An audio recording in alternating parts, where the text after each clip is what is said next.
É uma dificuldade enorme organizar não bem uma palestra, né? Um diálogo com você sobre esse tema da conduta vedada, porque a gente precisa primeiro fazer um alinhamento, vocês são super especialistas nisso, trabalham com isso, estão aí mergulhados no processo eleitoral, muitos de vocês.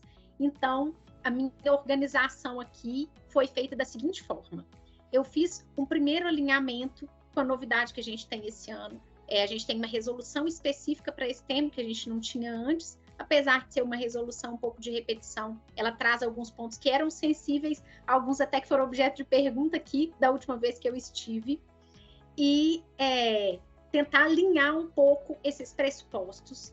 E depois a gente vai passar em cada uma das condutas, das 14 condutas vedadas, para destacar aquilo que me parece ou novidade, ou ainda conflituoso, e que merece atenção, que é um ponto de atenção nessa 1h30 que a gente está aqui, tem aqui, e eu vou tentar cobrir toda essa jornada.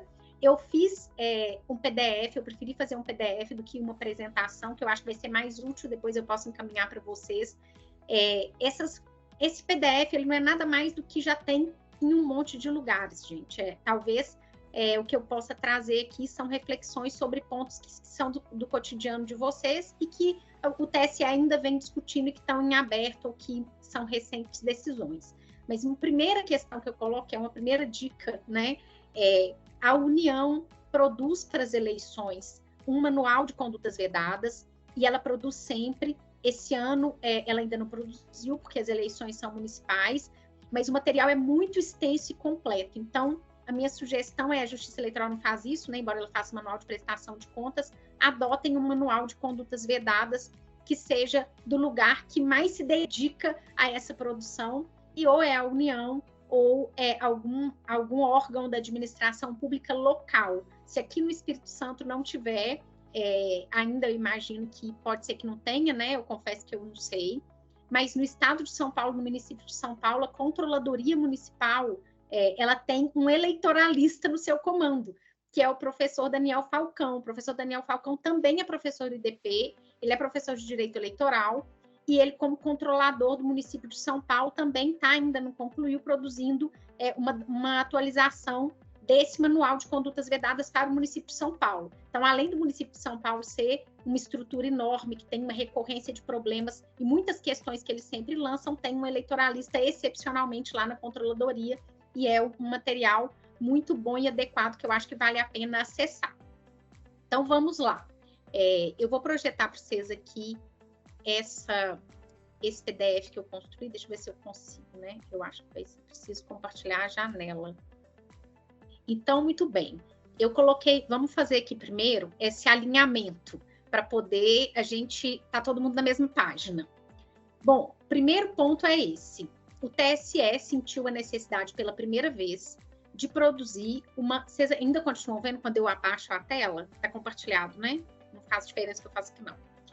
Ele pela primeira vez sentiu a necessidade de fazer uma resolução específica para ilícitos eleitorais. Até então, até 2023, até o ano passado, e a última resolução de 22, a gente não tinha uma resolução para ilícitos eleitorais. Os ilícitos que levavam à cassação de mandatos estavam espalhados nas resoluções, ou a gente tinha que recorrer à legislação. O que o TSE fez agora? Ele expediu uma nova resolução, é a última que está lá na lista de normas e documentações, e essa resolução trata de, basicamente, 4 temas: condutas vedadas, representação por arrecadação, gastos ilícitos em campanha, captação ilícita de sufrágio e abuso de poder. Então, tem um desses capítulos lá, que é o capítulo de condutas vedadas. Mas, de toda forma, como vocês vão trabalhar com tudo, né? Essa é uma resolução que vocês precisam resgatar lá mesmo, quem trabalha já há algum tempo, porque tem alguns pontos que são novidade nas resoluções em geral, apesar da resolução como um todo ser, porque o tribunal teve cuidado, e a doutora Roberta Gresta, que é servidora da Justiça Eleitoral, trabalhou nisso, de incluir as questões que o tribunal já mais ou menos consolidou. Ao longo desse período, do dia da aprovação até hoje, é claro, o tribunal continua discutindo, então algumas coisas vão mudando já, mas são questões pontuais. Então, o primeiro ponto é esse: a gente tem uma resolução dedicada a esse tema. E para as condutas vedadas, o tema está inserido lá. Essa resolução também cuida das questões processuais, das condutas vedadas, algumas delas, que a gente não vai tratar aqui, mas que também é importante que vocês considerem e acessem. O segundo ponto, que é de nivelamento para alguns de vocês, vai ser uma repetição, mas que é muito importante. O tribunal vem reafirmando nas eleições de 2022 para os casos dos julgamentos do então candidato Jair Bolsonaro, que sempre insistia nessa, ele respondeu muitos processos, muitas representações por conduta vedada, é que a conduta vedada ela prevê uma limitação objetiva. Eu não preciso identificar finalidade eleitoral na conduta vedada, eu não preciso identificar gravidade na conduta vedada para concluir que há um ato ilícito. O que tem é dosimetria. Dosimetria é diferente de conclusão sobre a existência de um ilícito. É esta razão que justifica a existência de condutas vedadas e abuso de poder. Conduta vedada só faz sentido porque nós temos reeleição no Brasil e a nossa legislação permite que agentes públicos ou pessoas relacionadas com o Estado sejam candidatas. Diante do fato que o agente público ou alguém que concorre à reeleição tem uma vantagem inerente, eu preciso criar regra que impeça que essa pessoa caia na tentação de usar essa vantagem ou que coloque limite nessa vantagem de antemão. Então, a vantagem já é pré-estabelecida. O fato de ter uma conduta vedada já denota que existe a vantagem. Isso significa que, se o agente descumpre a regra, ele está praticando um ilícito, porque a vantagem já é dada. Se não tivesse vantagem, não tinha norma. Isso quer dizer que as pessoas que descumprem as regras que estão previstas nessas 14 condutas vedadas, elas necessariamente praticam um ilícito. Se elas praticam ilícito, eu não tenho que provar que esse ilícito foi porque ela queria uma vantagem eleitoral ou que isso é uma improbidade administrativa, não demanda mais prova nenhuma. Qual vai ser a pergunta subsequente? É qual é a pena? E aí isso é uma questão do juiz lá do processo, do juiz competente para julgar essa questão no judiciário. Claro que você, como promotor, vai ter que apresentar provas da gravidade disso para, eventualmente, levar a pena máxima, que vai da multa até a cassação do mandato. Nessas ações que são as representações, a gente não tem inelegibilidade, mas a inelegibilidade é decorrente da condenação na incidência das alíneas relativas à inelegibilidade, como a linha D, por exemplo, ou a linha J. Então, esse é um alinhamento necessário, porque vejam que o precedente que eu trago aqui, se bem que nesse eu nem trouxe precedente, mas a Justiça Eleitoral entendeu necessário colocar no parágrafo 1º da lei, da nova resolução, de tanto que esse argumento é suscitado e é debatido e toda vez trazido novamente por maioria definida em alguns casos no tribunal. Em alguns antigos até tem um julgamento de 2022, que é de um prefeito que passou um fax em 2014. Vê se tem cabimento um negócio desse. Até hoje a gente discute negócio de fax. O terceiro alinhamento necessário. E aqui é um cálculo de risco. O tribunal tem um precedente, que é a posição mais recente, que diz que os agentes públicos responsáveis pela conduta vedada são litisconsortes nas representações para as eleições de 2020. Então, os processos que estão lá pendentes de julgamento de 2020, e acreditem, ainda não são poucos, eles partem do pressuposto de que é preciso identificar o agente público responsável, porque se ele não foi colocado no polo passivo como réu, a ação vai ser extinta por decadência, porque eu não consigo incluir litisconsortes passivos necessários depois da data, que é a data de propositura dessa representação, que é até a data da diplomação. A representação por conduta vedada só pode ser juizada até a data da diplomação. Mas acontece, então, diante disso, como essa jurisprudência é feita ela foi pacificada, concluindo que o tribunal disse isso até as eleições de 2020, e que ele teria que manter essa jurisprudência para as eleições de 2020 por uniformidade, a conclusão seria de que, de 2022 para frente, não haveria litisconsórcio necessário mais. Mas a gente já viveu esse filme do tribunal mudar a sua jurisprudência no meio do caminho. Então, que me parece menos arriscado neste caso, porque, veja, é a primeira eleição municipal que viveremos depois deste precedente. A gente teve eleições presidenciais, que é uma eleição limitada, cujos processos de cassação ainda não estão sendo julgados pelo TSE, porque os processos são de 2022 e a instrução acontece nos TRS, Então, os casos são poucos. Se me perguntar, Marita, você acha que eu coloco como litisconsórcio necessário? Sim, coloco como litisconsórcio necessário os agentes públicos responsáveis pela prática do ato. Porque existem casos julgados de 2022 para frente em que o julgamento é confuso. Não fica claro se o tribunal está indo ou está voltando, se para 2024 vai ser ou não vai ser. Muita gente aposta que a posição vai ser alterada, mas a gente vai ter uma mudança de composição agora. O ministro Alexandre sai, vem o ministro André, o ministro Raul também sai, então a gente precisa considerar que essa mudança de composição é capaz de alterar o resultado e até chegar no Supremo. O Supremo falar que é uma nulidade, que até lá muitos processos já foram extintos, a roda já girou, eu acho que não vale a pena esse risco. Então, em todos os casos em que houver identificação de uma conduta vedada, o mundo ideal é que identifiquem os agentes públicos responsáveis pela prática do ato e não apenas o candidato beneficiário. A lei trata de duas figuras, responsável e beneficiário. A gente normalmente coloca olho só no beneficiário, porque ele é que é o candidato que está ali usurpando dos benefícios da administração pública. Mas o responsável, ele normalmente é aquele agente público que é invisível à campanha, mas que muitas vezes tem autonomia. E este é o ponto. Eu tinha até colocado um precedente, mas não coloquei para não confundir, que se vocês colocarem lá na pesquisa booleana autonomia litisconsórcio, vocês vão ver que o que diferencia o agente público, que é o que antes era incluído na posição de litisconsórcio e o que não, é a autonomia. Então, quem tem autonomia decisória, que você identifica como praticante desse ato ou determinante, sugiro que inclua no polo passivo para não ter o problema e o risco eventual de ter a sua representação extinta por ausência de litisconsorte fora do prazo decadencial de ajuizamento dessa ação. Mas, repito, essa é uma jurisprudência de 2020, viveremos a primeira eleição municipal depois de lá para saber se o tribunal vai ou não vai nessa jurisprudência. Ele já foi e voltou algumas vezes. Vocês devem saber que o titular e o vice é litisconsorte necessário também em todas as ações de cassação desde 2006, quando julgaram o caso de um governador lá atrás.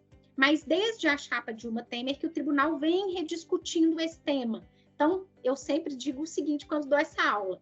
Se o TSE está revisitando a jurisprudência de litisconsórcio necessário da chapa, em que a gente tem menor dúvida do interesse jurídico e fático de um candidato no outro, porque eles concorrem junto e o voto é único, imagina do servidor público, que é o responsável autônomo pela prática do ato. Então, é um risco que não vale a pena correr.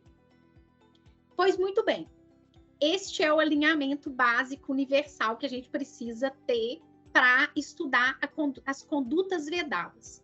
E as condutas vedadas, como eu disse, elas estão elencadas lá na lei, espalhadinhas assim, mas a gente pode identificar 14 condutas vedadas que são listadas na lei. Todas elas têm um objetivo, é impedir o uso da administração pública na campanha eleitoral, imprimindo vantagem ao candidato. A gente não vai ter dúvida quando o candidato está lá fazendo sua vida normal, não está de forma nenhuma usando a administração pública na sua campanha. As dúvidas vão surgir quando ele pisa da linha para lá. De um modo geral, as condutas vedadas elas são muito claras, não tem muitas dúvidas. Mas, quando o candidato pisa da linha para lá, ela começa a gerar dúvida, como aconteceu agora, talvez o último caso que a Justiça Eleitoral tenha julgado seja do 7 de setembro, né? Foi o último caso em que o ex-presidente foi julgado. Era uma ação de investigação judicial por abuso de poder, mas havia paralelamente correndo, embora ela tenha ficado escondidinha ali, uma representação por conduta vedada, que era a utilização da máquina pública ali do dia da independência, do bicentenário da independência, dos servidores, do aparato de segurança da estrutura pública para a realização daquele dia de evento. O que vai acontecer nesses casos, de modo geral, de uso de bem público? A não ser, assim, aqueles excepcionalismos que a pessoa ainda vive no século XIX, que ela acha que pode usar a administração pública como se fosse dela, que é raro, né? Normalmente, as pessoas passam um verniz de legalidade na prática do ato ilícito. É que se vai aproveitar um evento institucional, um espaço institucional, algo que está acontecendo, para que aquele benefício da conduta natural seja transportado para a campanha eleitoral. Então, o que o tribunal vem tentando fazer, e eu trouxe alguns exemplos disso, é dizer algumas perguntas. Primeiro, esse tipo de uso, ele também seria acessível ao outro candidato? Ainda que esteja na rotina da administração? Então, essa é uma pergunta que sempre se vai fazer. A gente fez essa pergunta, talvez, pela primeira vez, quando a ex-candidata Dilma Rousseff usou as fotos, que eram fotos da administração pública, na sua campanha. E aí, o TSE se perguntou se outras pessoas podem acessar essas fotos, porque ela é presidente da República. Ser presidente já carrega uma vantagem. Se sim, não tem problema. Se não, tem problema. Por que eu estou dizendo isso? Porque eu sei, gente, que dá uma dor no coração, dá um incômodo. A vantagem que os candidatos à reeleição têm e os detentores de alguma posição na administração pública têm. Mas isso por si só não é suficiente. Este incômodo é um incômodo da escolha talvez equivocada que a Constituição fez. Então a gente precisa tentar separar o incômodo, que é o incômodo da Constituição, da escolha constitucional, do que é ilícito. E é importante dizer isso, porque eu digo isso para os meus alunos da graduação, mas para quem é promotor e juiz, isso é ainda mais importante. Eu tenho só uma OAB, e eu considero essa OAB uma arma. Quem é promotor e quem é juiz, não tem uma caneta, tem uma arma. E é preciso tomar muito cuidado com essa caneta. E esse incômodo, se ele é meu, eu imagino de vocês que são órgãos de controle. Mas esse incômodo não é um ilícito, ele talvez seja um erro. E é um erro que está aí na discussão na Câmara e no Senado, né? Que é esse benefício que a reeleição traz. E são as posições que pessoas que têm vantagens competitivas e que têm que se desincompatibilizar, e talvez esse prazo de desincompatibilização tenha que ser maior. Mas, então, o incômodo que é a posição de vantagem, para se revelar ilícito nas condutas vedadas, em fatos que parecem conduta vedada, como o uso de uma foto, e a foto é do Estado, e se pode falar, então é um bem do Estado, é uma conduta vedada, ela tem que vir conectada com essa pergunta. Se é um bem que todo mundo acessa, é um bem de uso comum, é um bem, aliás, é um bem da administração, é um bem público, está sendo usado na campanha, mas ele não é só do candidato, ele é de todo mundo. Ah, mas o candidato usa, todo mundo vai conectar ele com a administração. Isso é uma vantagem da reeleição. Então, bens de uso comum do povo não geram conduta vedada. Bens que não são de uso comum do povo, mas são acessíveis a todos, como essas fotos, também não são condutas vedadas. E essa é uma pergunta necessária para a primeira conduta vedada, que é essa aqui do inciso 1º, e aqui a gente então começa as condutas vedadas, uma a uma, para destacar aquilo que tem de importante, que é o uso de bem público na campanha eleitoral.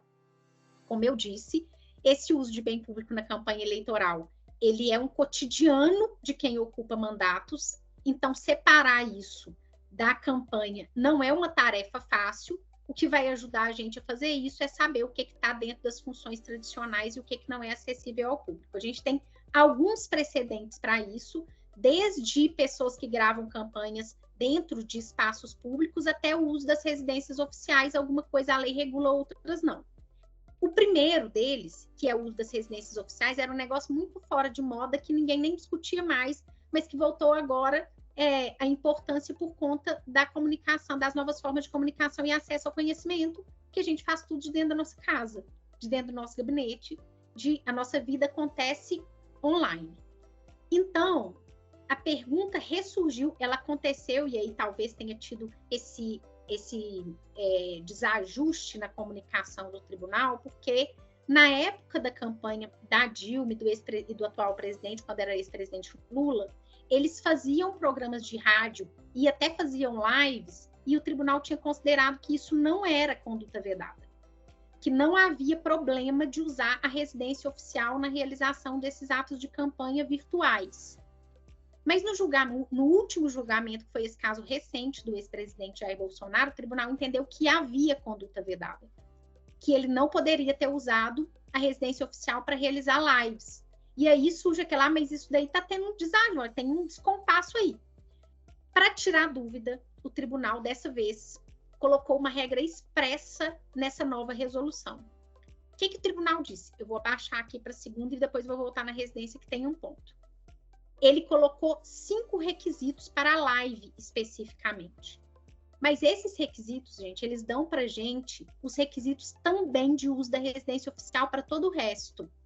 Porque quando um presidente faz, ou um prefeito, ou um governador, quando tem eleição para governador, a gente agora está na eleição de prefeito, e o prefeito também tem lá a sua residência oficial, isso aqui serve para a prefeitura, tem lá na minha cidade, que é Bambuí, tem uma Câmara Municipal muito bonita, aqueles prédios antigos, e aí todo mundo quer usar, porque lá tem aquele ar do século XVIII, do século XIX e tal. Então, isso serve tanto para a residência quanto para os espaços públicos. Esses requisitos vão servir para isso também, não só para residência. Porque qual é a pergunta aqui? Quando a pessoa olha para esse vídeo, ela está vendo o candidato ou ela está vendo o prefeito? Ela está vendo a administração pública ou ela está vendo uma live na pessoa na sua casa? Que eventualmente é lá que ele mora, né? Quais os requisitos, então, que o TSE estabeleceu a partir destes precedentes que vêm sendo construídos desde lá da live da Dilma, do café com o presidente, etc. Seja live, presidente ou outro formato de transmissão, porque agora até rádio você acessa, você vê no YouTube, né? Primeiro, o ambiente, não importa onde a pessoa está fazendo. É a mensagem, é a teoria do órgão, nada mais do que isso. Eu não represento, eu apresento. Ele é neutro, ou está aparecendo símbolo, insígnia, objeto, alguma coisa que faça com que a pessoa entenda que aquilo ali é a administração pública. Eu estou tentando transmitir uma ideia de que não sou eu sou o prefeito. Nessa live, nessa transmissão, só pode aparecer a pessoa que é detentora do cargo. Por quê? Porque o sujeito fazia live, estava lá do lado um ministro, um secretário, a pessoa que assessora, aí eu não estou fazendo campanha, né? Eu estou mostrando o meu gabinete. Aí já é administração pública. O conteúdo divulgado é só de campanha. Eu não posso falar, já que eu estou aqui, eu vou aproveitar que tem um minutinho aqui, lembrar que tem campanha de vacinação. Não, porque aí já eu estou misturando a administração pública com a campanha eleitoral.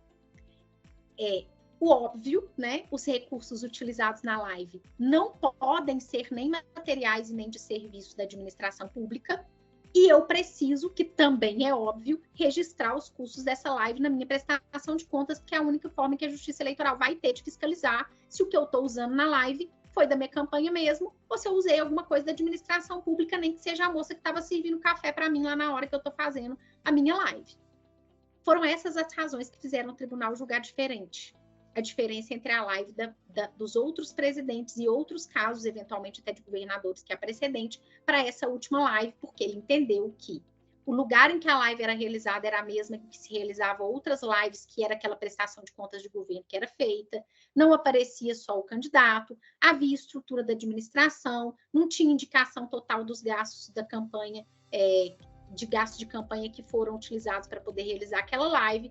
Então, isso é que tem que ser considerado para se saber se, quando há uma transmissão em que aparece o prefeito, um vereador na campanha eleitoral, ela também é considerada conduta vedada ou não. Essas transmissões não são consideradas cadeia. Cadeia é só rádio e TV, é concessão, é ainda aquela antiga, isso está lá mais na frente aqui. Aqui é transmissão de campanha mesmo. Essas regras, esses requisitos vão valer aqui para cima, que é o uso da residência oficial. O prefeito, assim como o prefeito, vice-prefeito, assim como o presidente e governador, eles têm direito de usar a residência oficial para realizar reuniões, mesmo que as reuniões sejam de campanha. O cuidado que tem que se ter é que esse lugar, ele não pode ser, essa imagem não pode ser transmitida como se de campanha fosse. Aqui eu não estou falando mais de live. Eu estou falando de, eventualmente, ele dar uma entrevista, ele exagerar nisso. Entrevista é considerado permitida no lugar em que tem a residência oficial. Isso aconteceu com outros candidatos, com o ex-presidente, com a Dilma. O que não se pode é exceder nisso, né? Passar a transmitir isso como uma forma de divulgar a imagem do candidato vinculado àquela instituição, àquele lugar em que é permitido realizar isso. É diferente aqui para os vereadores. porque os vereadores têm um inciso próprio para bens e serviços do Poder Legislativo, que a gente vai ver daqui a pouquinho. Eles estão sujeitos ao regulamento do próprio Legislativo, mas eu vou mostrar para vocês aqui qual que é o ponto que é importante atentar. No transporte oficial, a gente não vai ter problema nessas eleições, porque prefeito e vice-prefeito não têm direito de usar o transporte oficial em campanha eleitoral. Se alguma dúvida havia, o TSE esclareceu na resolução. A lei é bem expressa, não tinha muita dúvida, mas há casos.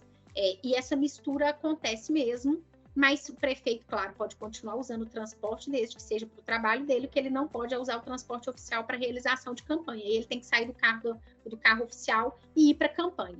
O que tem autorização para se fazer é o uso da segurança. A segurança, o prefeito pode utilizar, assim como todos os outros agentes, mas ele precisa reembolsar para a administração pública e lançar na sua prestação de contas.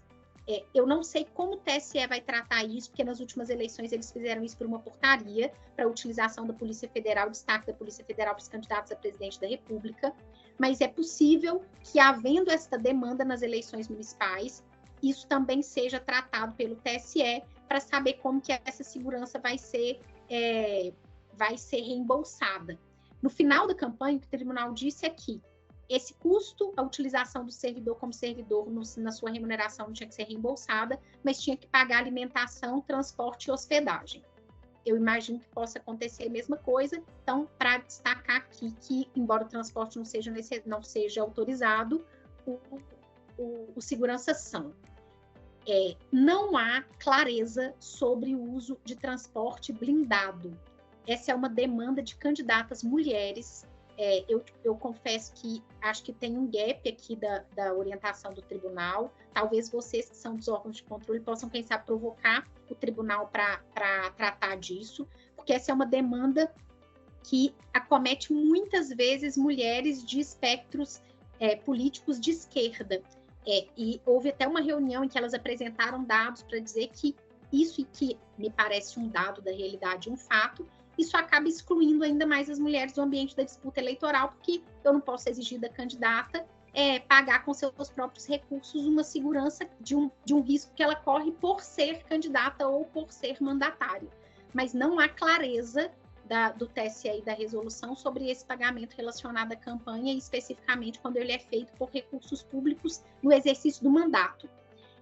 O tribunal discutiu e permitiu o uso de segurança de carro blindado quando é relacionado ao exercício de cargo de direção partidária e a campanha eleitoral, mas aqui a gente está falando de prefeito ou vereador que tem segurança da prefeitura, ou da polícia militar, ou o corpo próprio de segurança, ou da polícia legislativa. Para isso não há essa clareza, mas me parece que não deveria haver essa dúvida, né? Porque essa é uma questão que é indispensável ao exercício da atividade e é de resguardo da vida. Mas é bom observar, porque certamente isso é algo que vai surgir, né? A gente, afinal de contas, vive num país violento e isso tem escalado cada vez mais. A questão dos bens inacessíveis não foi regulamentada, não está na resolução, mas tem um precedente recente de 2022 que coloca os requisitos muito claramente. Essa divisãozinha aqui fui eu que fiz, não está no precedente, mas ela é clara, não estou inventando, não, esses 4 itens aqui. O que o tribunal, então, entende como utilização de bem público legítimo para cenário de propaganda eleitoral? Que é a pessoa que sai e vai gravar lá no posto de saúde, ou vai gravar com a polícia militar, ou vai gravar numa obra, etc. e tal. Aqui tem 2 casos, um em que o tribunal entendeu que havia ilícito, porque o bem era inacessível, e outro em que o tribunal entendeu que não era ilícito. O relatório do ministro Fachin, ele até foi bem incisivo, dizia assim, não tinha prova, que parece que era bem acessível mesmo, que era uma obra. Quais os requisitos que o tribunal coloca? Primeiro, o local das filmagens seja de livre acesso a qualquer pessoa, então, por isso bem que eu coloquei o título bem inacessível. Segundo, não se pode interromper a prestação de serviço para filmagem, que a gente tem de caso lá no tribunal que o candidato chega para o posto de saúde e fala agora numa hora aqui para gravar, não, como já não tivesse gente suficiente na fila do SUS, né? Mas acreditem, isso era relativamente comum. Era não vou dizer que era, porque vai aparecer, né? Então, ainda que seja acessível, não se pode interromper as atividades. Em terceiro, O uso das dependências tem que ser franqueado caso os candidatos peçam ou apareçam. Então, não adianta ser acessível se o adversário dá um jeito de impedir, né? E, por último, a utilização seja para captação de imagem sem encenação.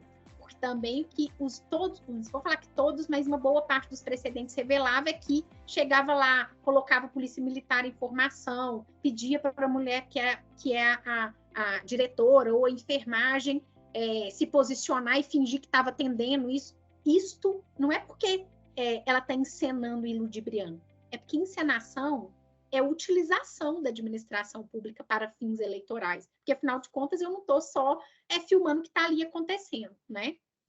Então isso é considerado uso de bem público e serviços públicos na campanha eleitoral e, portanto, é ilícito eleitoral, além de ser improbidade administrativa e ser passível de determinação de ressarcimento dos valores que foram despendidos pela administração neste uso eleitoral. Então, além da competência de vocês que são eleitores, que são promotores eleitorais, também pode ser competência do patrimônio público, porque tem um gasto e um dispêndio de recursos públicos aí em todas as condutas vedadas. Todas as condutas vedadas têm potencial para ser um ilícito administrativo ou um ilícito civil público, porque nem tudo é improbidade, né, para pedir esse ressarcimento.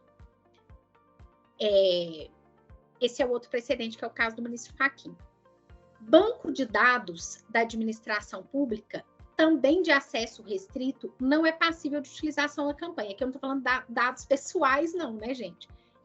Banco de dados públicos, como imagens, documentos que são de acesso público para poder fazer propaganda eleitoral, colocar ali na propaganda eleitoral gratuita aqueles prints, ou processos licitatórios, que também houve essa discussão, prédios públicos, imagens da administração, ou bens de uso comum do povo. Bens de uso comum do povo também não são bens cujo uso é vedado na campanha eleitoral, não tem proibição nenhuma, inclusive na propaganda eleitoral gratuita. Passamos, então, para os bens e serviços de órgãos legislativos. Por que a gente tem uma conduta vedada separada para o legislativo do executivo? E vocês vão ver que tem aqui uma polêmica sobre os outros poderes do Estado. Eu te confesso que eu não entendo essa polêmica. Isso está pior do que as polêmicas do Leão Lobo, sabe? Que fica meia hora tentando te prender e que não tem polêmica nenhuma. Mas para o legislativo tem uma razão. O legislativo tem na Constituição uma autorização para prestar contas no exercício da atividade legislativa. Então, o legislador tem imunidade e inviolabilidade, e essa inviolabilidade e imunidade está conectada também ao processo eleitoral. Ele pode subir à tribuna e se apresentar como pré-candidato e falar dos seus feitos e prestar contas. O que ele não pode? E aí tem precedentes. Eu não posso usar um espaço que eu tenho uma concessão, por exemplo, que me é dado porque eu sou parlamentar, e lá ficar apresentando minhas emendas parlamentares. Tem casos de cassação de deputado assim. Mas eu posso usar a tribuna para me apresentar como pré-candidatos e praticar e falar dos meus feitos. Eu posso, no ambiente do parlamento, também falar da minha pré-candidatura e conversar com eleitores que estão ali, isso não tem problema nenhum. O que não pode? E aí tem regulamentos nas câmaras que tratam disso, e aí vai haver uma discussão sobre a constitucionalidade de alguns desses dispositivos, e esse ponto é um deles. Talvez o mais sensível, porque hoje em dia a campanha também é muito digital, embora em municípios pequenos, como naqueles onde eu nasci, o pessoal não usa nem rede social. Se não sair para a rua, a campanha não vira, né? Mas ainda tem, são 5.000, né? É muito município. É o uso de links dentro da estrutura da administração pública, das páginas oficiais, que remetem ao perfil individual ou pessoal do candidato. Então, acho que nesse momento, assim, o objetivo da campanha eleitoral, né, gente, é produzir candidaturas legítimas e chegar no final com um resultado estável. Caçar mandatos é uma distorção que não faz bem para ninguém e que cria uma instabilidade. Então, nesse momento, talvez valesse a pena passar um pente fino aí em cada um dos municípios, para ver dentro dos municípios, das câmaras municipais, dos perfis oficiais, dos prefeitos, vice-prefeitos, se há link remetendo para perfis pessoais, tanto de redes sociais quanto para sites. Porque quando começa o mandato, eles fazem essas páginas. E aí coloca telefone pessoal, endereço, etc., e também coloca o link do perfil. e esse negócio fica perdido ali. E na hora que chegar no meio da campanha, que esse perfil de remessa foi identificado, o tribunal considera, o precedente considera isso grave, porque a remessa leva para um lugar onde está cheio de campanha eleitoral, cheio de divulgação de atos, de obras, de gastos, de coisas que são ilícitos graves. Então, ao invés de, no meio da campanha, você descobrir que tem um link lá, depois de 15 dias que a campanha já aconteceu e não tem mais jeito de não entrar com a representação, é melhor olhar isso antes e mandar uma recomendação. Olha, tem um dispositivo aqui que é muito claro, tem um precedente da Justiça Eleitoral, não se pode remeter para links externos que sejam pessoais em que façam propaganda eleitoral, porque isso não é só propaganda irregular. Esse é que é o problema. Isso é o uso de bem público em campanha. Além de ser conduta vedada, ainda pode ser improbidade administrativa. Então, muito bem, tem aqui esse precedente que é recente, de 2022, do Alexandre de Moraes. Depois vocês podem acessar aqui para buscar. Os servidores e serviços na campanha eleitoral, eles são, hoje em dia, eu poderia dizer que um problema de menor, não é menor gravidade, é muito grave, né? Mas ele é de menor recorrência. É mais difícil você encontrar servidores trabalhando na campanha em situação de irregularidade. Porque eles podem trabalhar, não tem problema nenhum, desde que eles estejam em recesso, de férias, ou de licença, ou fora do horário de expediente. E é muito difícil se encontrar servidores em horário de expediente trabalhando na campanha eleitoral, sobretudo no âmbito do legislativo. No executivo, o que ainda é recorrente, há muitos precedentes, portanto, casos que podem aparecer aí para vocês. É o uso de servidores no horário de expediente para gerir campanha eletronicamente. Porque ninguém está vendo, ele supostamente está ali trabalhando, e você não vai conseguir descobrir facilmente, a não ser por uma denúncia, né? Mas isso é passível de identificação quando você pede os controles de acesso dos computadores ou da Câmara ou do Poder Executivo, e não é incomum que o gestor de tráfego, o gestor de redes sociais, o gestor da campanha eletrônica seja algum servidor público. E isso é gravíssimo. Tem algumas cassações que acontecem por conta disso, porque isso é um serviço caro. E como é um serviço caro, se você coloca um servidor para fazer, você, além de estar usando caixa 2, que você não está declarando na campanha, você está usando o serviço público e está usando o serviço público num bem que é, além do preço do servidor, né, que não é o tempo dele de trabalho, você está usando um serviço que é caro no mercado. Então, quando você olha o montante de gasto que um único servidor aporta numa campanha usando esse tipo de serviço, é muito alto. Hoje, a gente ainda não tem a portaria com o teto de gastos de campanha, porque o tribunal tem até julho para poder publicar. Mas a gente já sabe quanto que é, porque é só pegar a portaria de 2020 e atualizar pelo INPC ou IPCA até hoje. Lá em 2020, o valor de vereador para a maior parte dos municípios era R$ 10.800. Então, R$ 10.800 é quase o tanto que custa um gestor de tráfego se eu pegar um servidor dentro da Câmara Municipal. Isto é algo que merece atenção. Talvez seja o único ponto em que ainda os agentes públicos tentem usar o servidor assim descaradamente. O resto não vai ser descaradamente, vai ser ele mascarado no meio da campanha eleitoral. E isso, evidentemente, né, não se pode fazer. Adesivo de carro em estacionamento deu tanto problema que até hoje, 2022, imagina, tem caso sendo julgado, o tribunal agora falou com todas as letras que não tem problema. O que ele diz? Parece eticamente reprovável, isso diz respeito à regulação do servidor público no seu âmbito de atuação, porque a matéria de serviços públicos, de servidor público, na verdade, é de competência de cada ente. Então, para saber se tem um ilícito administrativo, tem que olhar em cada regulamento próprio da administração, e às vezes é de cada órgão. Defensoria tem o seu, MP tem o seu, cada órgão do executivo, uma autarquia não tem uma baseada, mas eleitoralmente, em termos eleitorais, não é conduta vedada, não é ilícito eu pegar o meu carro com adesivo e parar no estacionamento da repartição pública, seja lá onde eu trabalho, ainda que seja uma micro propaganda dentro da administração pública. O que não pode, porque é ilícito em si, é plotar um carro, porque aí é a propaganda irregular mesmo. E se eu fizer uma coisa parecida, me parece que aí eu terei dois problemas. a propaganda irregular, porque eu tenho um carro que não tem um adesivo de tamanho adequado, e uma conduta vedada, porque aí eu não estou só com a propaganda, eu estou arrumando um jeito de encontrar o caminho para o desvio de finalidade. E o tribunal não vai aceitar uma jurisprudência que foi feita para propaganda para alguém que está buscando um caminho de ilícito, porque até suspender, ele já ficou 10 dias ali parando o carro dentro da administração, e 10 dias numa campanha de 45 é muito tempo. Então, muito bem. Agente político e jornada de trabalho. Agente político não tem jornada de trabalho, portanto, ele pode trabalhar na campanha do outro, mesmo que ele tenha mandato. Tem alguns casos lá no tribunal, o deputado estava no horário de expediente, estava aqui trabalhando na campanha do prefeito. Isso não é conduta vedada, porque o deputado ele não tem horário de expediente, ele exerce seu mandato aonde ele estiver, e fazer campanha também é exercício de mandato. Então, o tribunal excluiu a conduta vedada de todos os agentes políticos, mesmo num suposto horário de expediente. Essa regra vale só para servidores públicos, que são aqueles que mantêm vínculo profissional com o Estado, ou efetivos, ou seletistas, ou contratados. Então, contrato administrativo também é considerado agente público para essa finalidade. Terceirizado, qualquer agente público no sentido lato mesmo da lei de improbidade administrativa. Servidores dos demais poderes. Eu tenho certa indignação com isso daqui, gente. Isso daqui não está certo, não.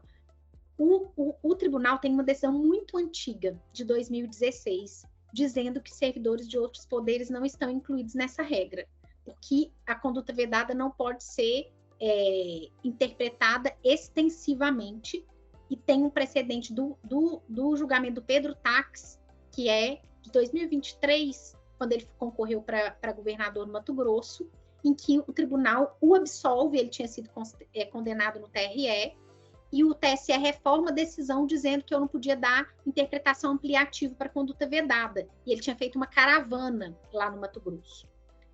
Se eu partir desse pressuposto e fizer uma leitura restritiva e literal, é verdade que o inciso 1, 2 e 3 falam executivo e legislativo. Então, os servidores do judiciário não estariam incluídos nessa regra, mas é um absoluto contrassenso, sobretudo pelo inciso 1º, se eu pegar um servidor do judiciário, colocar na minha campanha no horário de expediente, falar que isso não é uso de servidor público em campanha e não é uso de bem público em campanha. Me parece que, no mínimo, haveria aí uma inconstitucionalidade pelo artigo 37 e pelo artigo 14, parágrafo 9º da Constituição, que lá fala preservar a moralidade e a probidade da administração pública, ainda que fosse da perspectiva do abuso, que é para dizer isso. A conduta vedada não vai ser, mas vai ser abuso. Tem um contrassenso que não é um contrassenso legal, é um contrassenso constitucional. Mas, se vocês tiverem um caso como esse, vocês vão ter que enfrentar o precedente, mas eu acho que esse é um enfrentamento que vale a pena, porque isso é uma loucura, não tem o menor sentido um negócio desse. Usou servidor, usou espaço, usou bem público, é conduta vedada. E o precedente é antigo, né?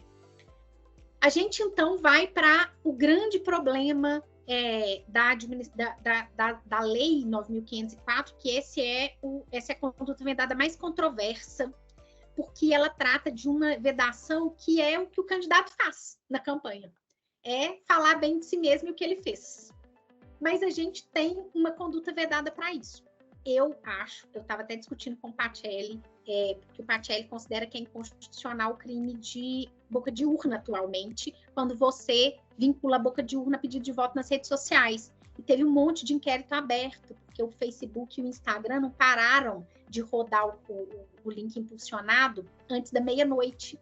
Então, tinha link rodando 4 horas da manhã, 3 horas da manhã, foi aquela loucura. Agora, os candidatos nessa eleição, imagino, vão ter mais cuidado, né? Porque eles sabem que isso pode acontecer. No último dia, acaba que não impulsiona.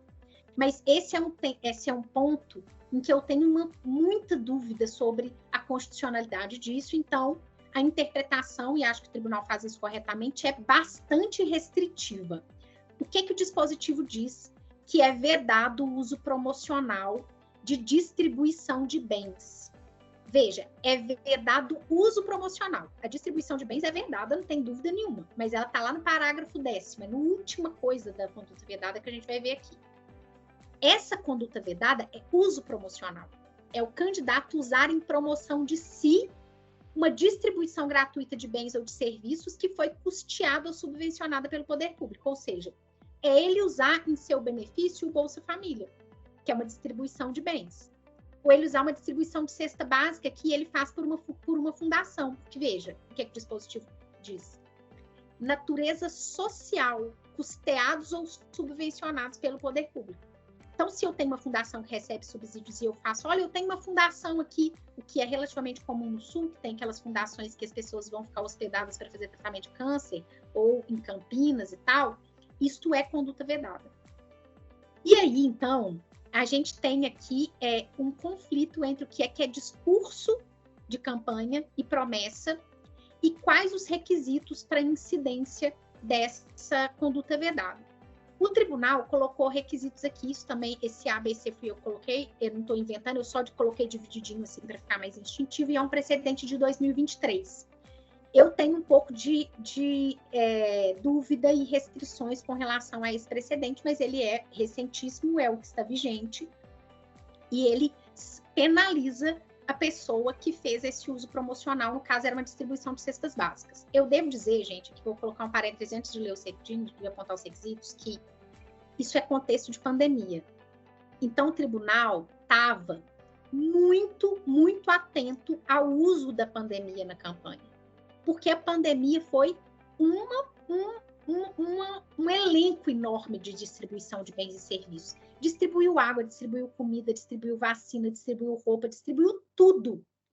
Então, se o tribunal não colocasse um freio nos candidatos que estavam usando essas distribuições da pandemia para a campanha eleitoral, realmente competir com quem estava disputando na pandemia era uma loucura, uma dificuldade, porque o sujeito não conseguia ir para a rua e ainda tinha o outro distribuindo coisa doidado aqui por conta da pandemia. Então, eu diria que essa restrição que o tribunal fez e essa condenação, ela está muito mais vinculada a esse contexto pandêmico do que essa necessidade de ler esse dispositivo com esse rigor. Nós já saímos desse momento, então acho que a gente precisa tomar um certo cuidado, porque se o candidato que está sendo reeleito, ou aquele que é um benemérito, não puder falar o que ele faz de bom, como é que ele vai fazer para fazer campanha? Tem que ter um jeito, né? Então, a gente tem que tomar um certo cuidado com isso. O que o tribunal diz, então? Que tem que ter nessa divulgação de bens e serviços de cunho assistencialista que foram entregues diretamente à população, ou seja, é distribuição de bens mesmo, não é fiz uma obra e asfaltei essa rua, olha essa escola. Não, não é isso. É distribuição assistencialista.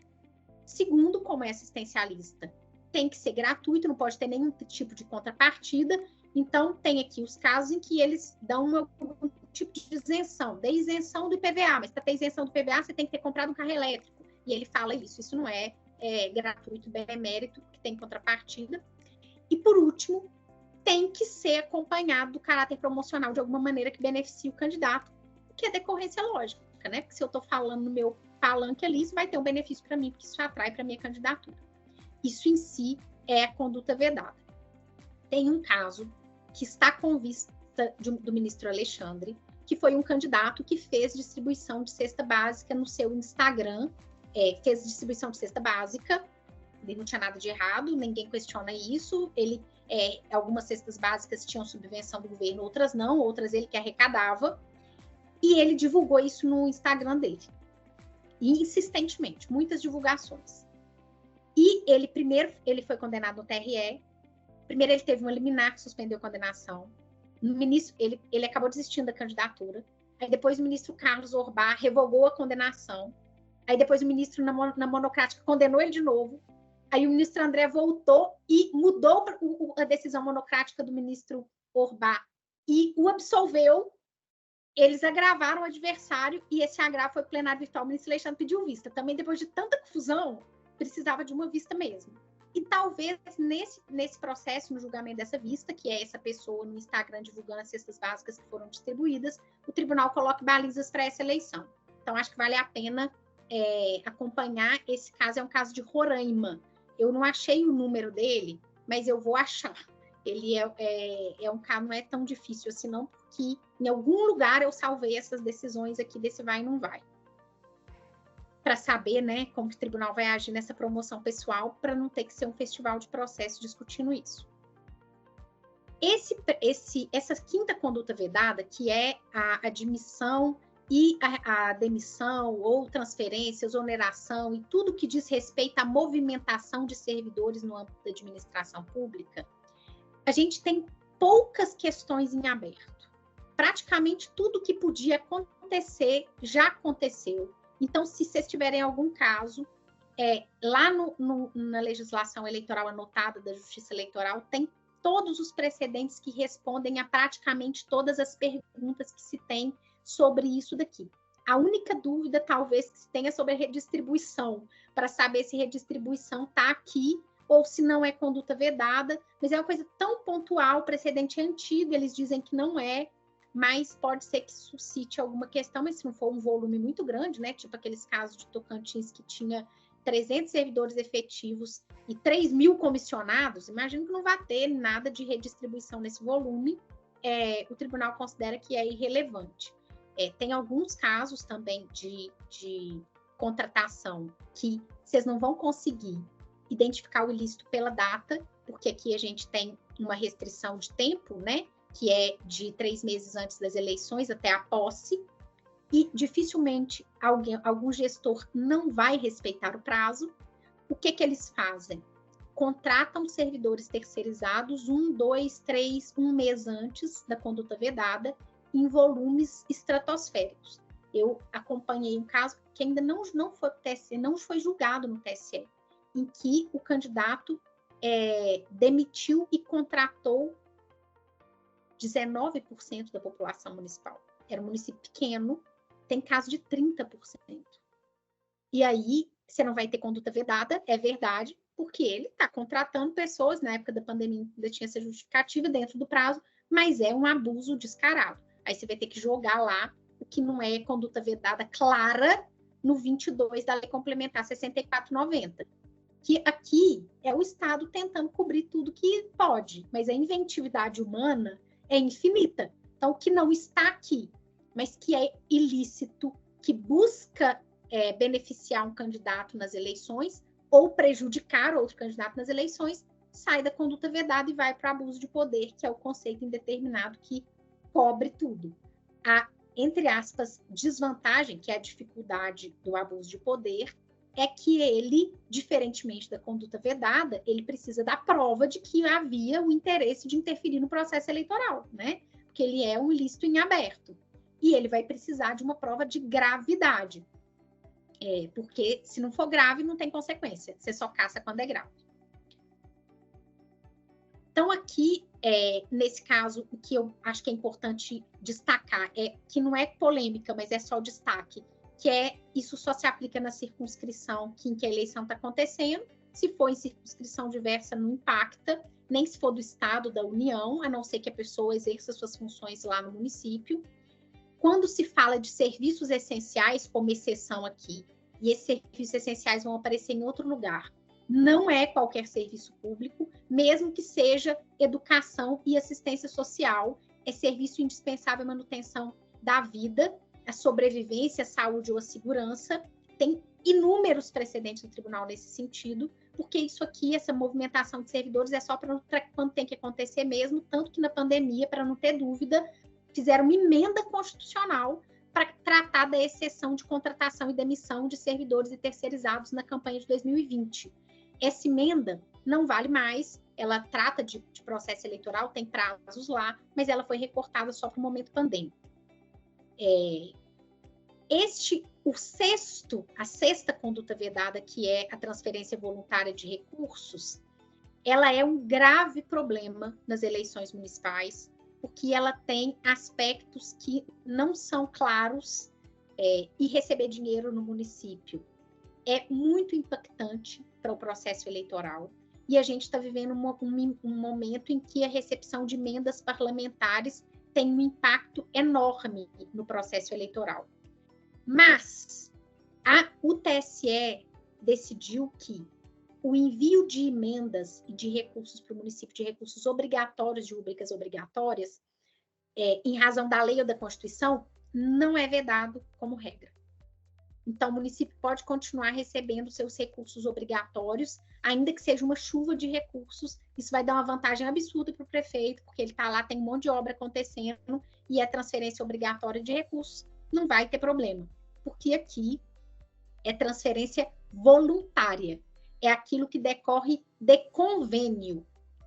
E mesmo nessa, que é a transferência voluntária que decorre de convênio, eu tenho exceção. Qual é a exceção? Tem a exceção tradicional, que é de calamidade, mas tem a exceção que é a obrigação formal pré-existente, que é aquilo que o prefeito já contratou antes da eleição começar. Mas acontece que essa exceção, ela é uma exceção custosa, porque ele tem que ter a execução da obra ou do serviço em andamento com cronograma pré-fixado. E a pessoa que está fazendo para correr, para interferir na eleição, de um modo geral, não tem. Então, isso daqui é um negócio que dá um trabalho, mas que precisa ir atrás da prova, para poder verificar se os documentos batem com a realidade. Porque, às vezes, o documento fala que tem o cronograma pré-fixado, que está em execução, que tem autorização, mas quando você chega lá na obra, não tem nada. Então, os casos de condenação da obra no serviço, né, de condenação de conduta vedada nessas hipóteses que tem atualmente na Justiça Eleitoral, em que a gente vive o momento de que o gestor já sabe como fazer o ilícito e ele passa o verniz de legalidade, é quando a gente levanta, sai, vai lá e vai olhar o serviço, a obra, para ver se está acontecendo, se não está acontecendo, se é desvio de finalidade. E aí tem a prova material de que aquele serviço não está sendo executado. É por isso que o Supremo decidiu que mesmo a mudança do Bolsa Família no ano das eleições não era um ilícito, porque além de envolver convênios com repasse voluntário de recursos, no ano das eleições havia uma exceção, que era o cronograma pré-fixado com autorização legislativa em execução antes da conduta vedada, e no parágrafo 10 também a lei autorizativa e o programa em execução antes do ano das eleições. Se isso aconteceu, não tem nada que possa fazer. Agora, se começar hoje, se for distribuição de bens, não pode. A gente já está no ano em que não tem mais como distribuir bens e serviços se não for calamidade e se não tiverem execução no ano anterior. E se for transferência voluntária de recursos, isso tem que ser feito até 3 meses antes das eleições, senão é conduta vedada. Eu trouxe aqui a questão das emendas parlamentares, mas vocês vão ter que ler isso junto com o parágrafo 10. Este caso, isso daqui é um problema mal enfrentado pelo TSE e eu acho que a gente vai precisar enfrentar ele com mais cuidado. Por quê? O caso julgado é um caso de Alagoas, que foi plenário no mérito, que tem alguns indicativos, mas que não foi julgado, não teve votos totais de mérito, porque ele foi arquivado. Ele foi arquivado por decadência e por ausência de citação de litisconsorte necessário. Olha a importância, eram 22 deputados. Era 1,5 milhão de emenda de cada deputado para município. Então, não é uma coisa de menor relevância, isso é muito importante, porque impacta no resultado da eleição mesmo. E lá no caso de Alagoas, foi exatamente a falta do litisconsorte que fez os processos todos serem extintos. Mas tem votos de mérito nesse julgamento. E o que eles nos sinalizam? Que é preciso olhar o caso concreto. Que é o caso concreto que vai nos revelar se tem distribuição de bens, qual que é o contexto disso, se esse programa é obrigatório, se a lei mandava distribuir ou não. Tanto que, lá em Minas Gerais, a Assembleia está discutindo um projeto de emenda à Constituição para poder fazer repasse de transferência de recursos do parlamento, que são essas emendas. E o que eles fizeram com medo dessa conduta vedada? 2 coisas. Primeiro, colocaram na emenda que o repasse é obrigatório, e aí eles saem da transferência voluntária de recursos. E segundo, que nenhuma dessas emendas pode acarretar distribuição gratuita de bens e serviços. Então, a gente tem aqui, no mínimo, 2 parâmetros, acho que estão bem delimitados. O primeiro, eu não posso ter emenda que faça distribuição gratuita de bens e serviços. Tem que ter contrapartida, ou não pode distribuir, ou tem que ser, assim, reforma de uma fundação. Aí eu não estou distribuindo para ninguém, deixa eles pisarem lá na linha. Ainda assim, acho que vale uma discussão, porque tem um grupo beneficiário recebendo aí, e as minhas dúvidas se isso não é abuso. E o segundo é o repasse ser obrigatório, porque se for transferência voluntária de emenda, o prefeito ali e o deputado vão fazer o seu acordo, né? E aí eu vou para lá, eu vou para cá, de acordo com a interferência que isso provoca no processo eleitoral. E a gente precisa identificar que existem muitos deputados que são parentes de prefeitos, existem muitos vínculos pessoais e profissionais, políticos profissionais, que se estabelecem entre prefeitos, vereadores e deputados. E mesmo o deputado exercendo a sua jurisdição fora do município, ele acaba transformando o prefeito em um beneficiário desta conduta. E aí, como beneficiário da conduta, há uma conduta vedada potencial e até um abuso potencial de poder. Este é um ponto sensível, portanto, que ainda está em aberto lá na jurisprudência, semi-aberto na jurisprudência do TSE, porque tem esse precedente aqui de 2021 que é meio lá nem cá. Propaganda institucional, que é o mais recorrente. Primeiro, é só para quem está disputando. Então, é só para prefeito. Governador, presidente, deputado, etc., pode seguir sua vida. O que é óbvio que eles não podem tentar ajudar o prefeito, porque aí na conduta vedada é abuso de poder, né? Mas as restrições da conduta vedada, que é suspender a propaganda institucional 3 meses antes, é só do prefeito. O que isso significa? O TSE é extremamente rigoroso nisso. 3 meses antes das eleições é apagão de propaganda institucional. Ah, Marilda, mas eu já tinha aqui no site umas coisas. Vai ter que fazer igual o governo federal fez nas eleições de 2022. Suspende, cria outro. Eu não sei se vocês lembram como que o governo federal fez, mas ele colocou uma tarja em todos os perfis oficiais do governo federal. Esse perfil está suspenso até a data da eleição, porque é a vedação do artigo 73.4 da Lei 9.504 da jurisprudência do TSE. Porque é humanamente impossível você ir lá e olhar um por um e ver o que você tem que pagar. E aí, então, diante disso, você tem que construir outro site, construir outro perfil, começar do zero e colocar disponível para fazer aquilo que é indispensável de comunicação com a população em geral, que não seja propaganda institucional. Eu confesso que acho isso uma insanidade do TSE, porque isso gera um custo associado para a administração absurdo, desnecessário.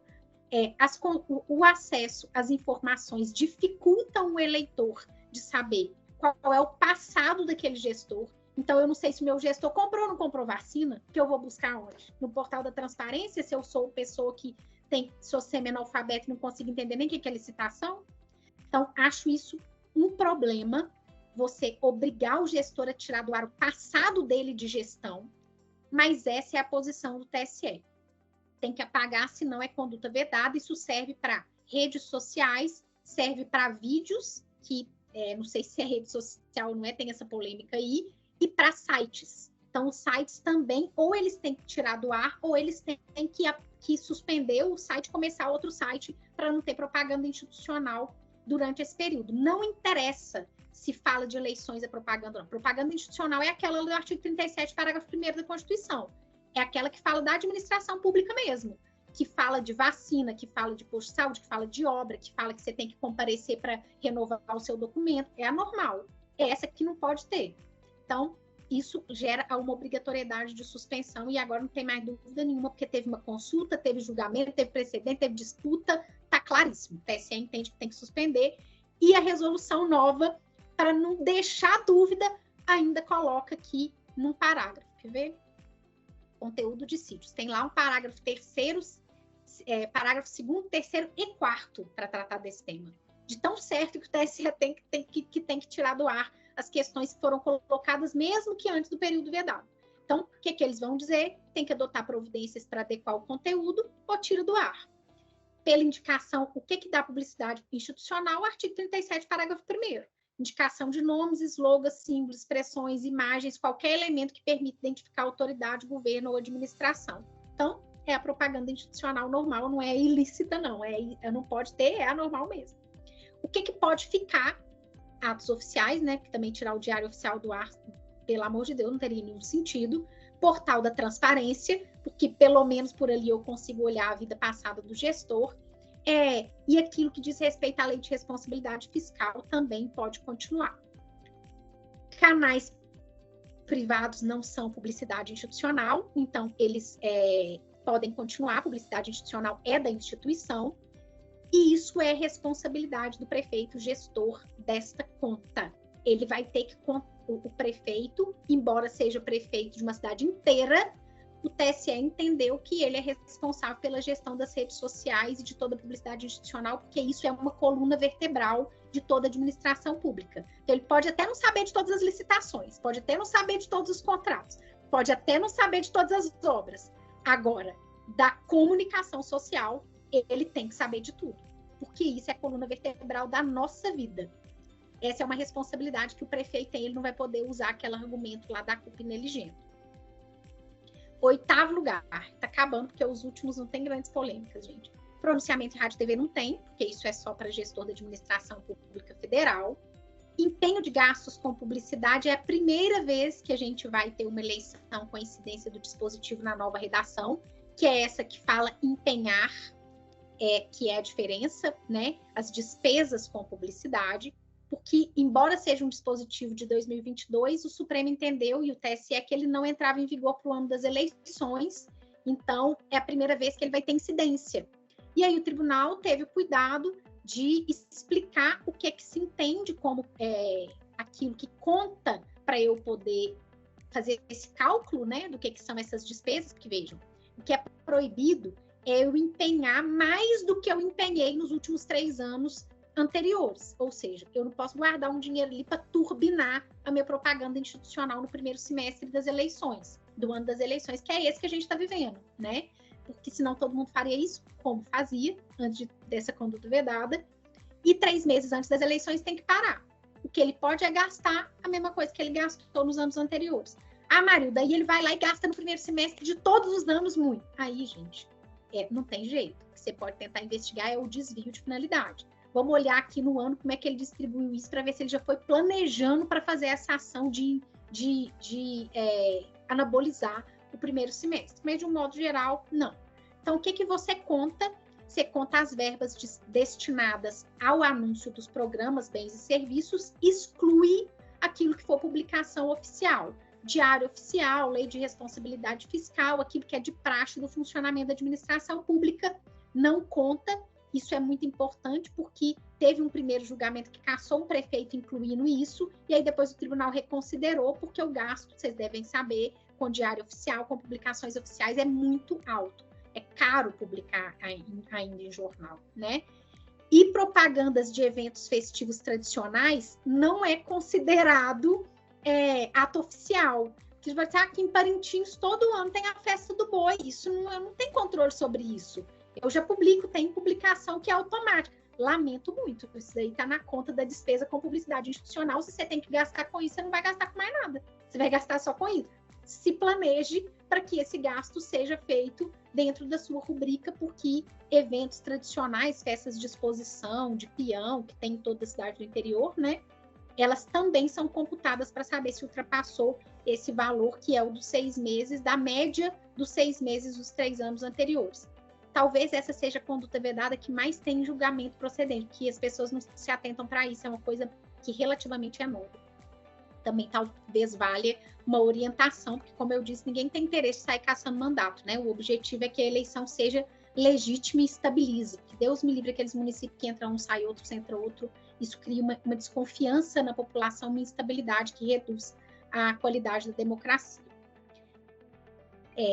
A revisão geral anual da remuneração também é um tema que não tem grandes problemas. Qual o único ponto que o tribunal enfrentou num caso e acabou tendo um debate? É quando tem essa revisão de um único elemento da remuneração. E os elementos que compõem a remuneração de servidores não são uniformes. E isso acaba dando a vantagem só para um grupo. O que o tribunal entendeu? Que isso foi uma manobra que se fez só para pegar um pessoal ali para beneficiar um grupo. Porque, né, se eu quiser fazer a conta de trás para frente, eu consigo ir lá olhar quem são os servidores que recebem certa rubrica e falar, estou reajustando, não. Estou dando revisão geral anual só pela inflação para essa rubrica. Ah, mas não é todo mundo que recebe.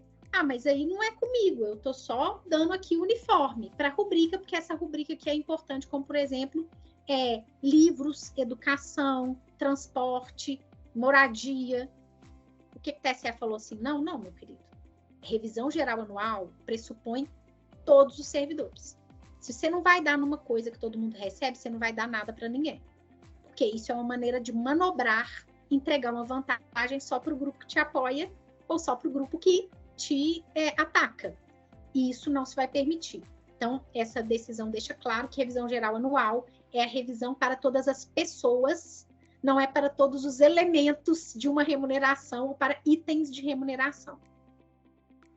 11º, e aqui eu tinha invertido, agora está 12º, mas é 11º.1 e etc.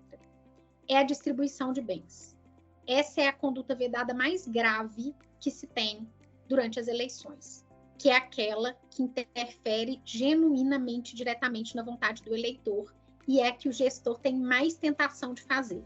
Praticamente todas as cassações de governadores que nós temos, e lamentavelmente não são poucas, envolvem distribuição de bens e serviços, programas de distribuição de bens e serviços. A gente tem pouquíssimos, se eu não tem captação ilícita de sufrágio direto. É programa social, que eu revisto com a carapaça de programa social e distribuo bens para as pessoas. Alguns foram óculos, outros foram tablets, alguns foram passagens, alguns descontos em passagens e até política de redução de tributo. Então, vejam, o que a lei diz? Que você não pode, de forma uniforme e absoluta, fazer distribuição de bens no ano das eleições. Então, vejam, a gente não está falando de um prazo, a gente está falando do ano inteiro das eleições. E isso só vai poder acontecer como exceção em calamidade pública ou estado de emergência, ou então, se eu tiver um programa assistencial autorizado em lei e já em execução. Veja, semelhante ao que a gente tem lá na transferência voluntária de recursos, só que aqui tem que ter começado no ano anterior, porque não são 3 meses antes, é no ano das eleições. Então, como eu disse, foi por isso que o Supremo entendeu que o Bolsa Família podia mudar, porque era um programa social em execução no ano das eleições. É por isso que programas de distribuição de tablets e de óculos, por exemplo, e a Casa Verde e Amarela, ou programas de regularização fundiária e distribuição de lotes, também podem acontecer no ano das eleições, mas eles têm que ter autorização legal e tá em execução no ano anterior às eleições. Esses programas, eles entrecruzam com repasse de dinheiro, como eu disse, porque eu mando uma emenda parlamentar lá para Bambuí e essa emenda fala que esse dinheiro é para distribuir tablet para criança. Aí não, né? Porque aí eu tenho um problema que é o da distribuição voluntária de recursos com a distribuição de bens gratuitos. O que pode se o bem tiver contrapartida? Então, vocês vão ver aqui que tem uma discussão sobre isenção tributária. E tem um caso que cassou e tem um caso que não cassou. O caso que cassou deu uma isenção uniforme para um monte de gente sem contrapartida nenhuma. O caso que não cassou tinha contrapartida. E o ministro Sérgio, que era o relator do caso na época, fala, tem que analisar o caso concreto, porque nesse caso o programa não implicou renúncia total ao pagamento do débito tributário, além de ser executado tanto em anos eleitorais quanto em anos não eleitorais. Tinha uma contrapartida aqui que eu não me lembro como que era, mas era como se era isenção de moto, era algo parecido com o que a gente tem com o carro híbrido ou carro elétrico. Você tem que manter o carro elétrico, compra o carro elétrico, não é para qualquer carro e tem uma distribuição que é uma distribuição gratuita, né? Afinal de contas, você tem isenção, ou seja, indiretamente ele está te dando um dinheiro, mas ela não é considerada gratuita porque tem contrapartida. Então, em todos os casos em que tiver aí algum tipo de isenção ou benefício legal, porque aqui isenção é legal, ele não decorre direto do executivo, essa análise tem que ser feita e é uma análise do caso concreto. Serviços públicos e distribuição de bens é uma coisa muito importante. Porque vejam, gente, atender gente no SUS é dar algo de graça, mas não é distribuição de bens. Isso é um serviço público constitucional previsto no nosso texto da carta. Água e esgoto também é um bem que às vezes é distribuído gratuitamente, como por exemplo no Nordeste tem lá o furo-poço, e tem cidades do interior que você fura poço. E a água vem do poço artesiano e é distribuída gratuitamente porque a água vem do poço artesiano. Mas isso é um serviço público essencial de entrega de água e esgoto. Eu preciso separar o que é serviço público obrigatório do que é distribuição de bens. Educação é um serviço público obrigatório e é gratuito, mas tablet não. Material escolar, nem todo material escolar, os livros escolares são, mas desde que não seja uma agenda com a minha cara, né? Então, na hora de fazer essa análise da distribuição gratuita de bens, é importante, de acordo com a peculiaridade regional, identificar o que é serviço público obrigatório e o que é distribuição de bens que não é obrigatório, que, portanto, pode caracterizar uma conduta vedada se não tiver em execução no ano anterior às eleições, com lei aprovada para essa execução. Programas sociais que são de entidade privada também tem uma limitação se essas entidades privadas executam esses programas com verbas mantidas pelo poder público, quando a execução se dá numa entidade com o nome de candidato. Então, é muito comum, né, fundação com o nome do candidato, o que ele tem que fazer? Tem que tirar o nome dele. E não pode ter nem nada da campanha ali dentro daquele espaço. Então, o que é comum? Tem dezenas de casos lá no TSE. Residências para pessoas que fazem tratamento de saúde, distribuição de sopa para quem é morador de rua, distribuição de água em região de seca, distribuição de cobertores ou vestimentas para comunidades, que agora até o CNJ reposicionou, que fez uma pesquisa nova do IBGE dizendo que as pessoas preferem que chamem o que a gente chamava de comunidade lá na resolução do CNJ de favelas, então para as pessoas que residem nas favelas. Tudo isso que é, resumidamente, filantropia, pode ser feito.